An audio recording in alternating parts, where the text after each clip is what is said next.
saavutaan tänne kuntosalille. Okei. Mitäs laitteita täällä näyttäisi olevan? Tää on tällainen, missä nostetaan isoa painoa. Nostetaan isoa painoa? Joo, hartioita näköjään. Miten sitä säädetään? No siinä keskellä sun edessä, siinä on joku säätö. Tätä pyöritellään ilmeisesti. Liikkuuko tässä joku, jos mä... paino. Joo, sä siirrät painoa siitä. Missä se paino liikkuu? Täällä. Siellä jossain sisällä.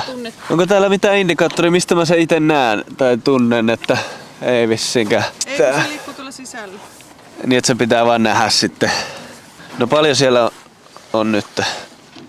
160, 140. Okei, harmi. Ne toiset oli vähän tietyllä lailla saavutettavampia, mutta...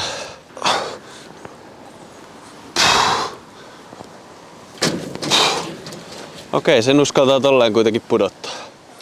Mennään katsomaan.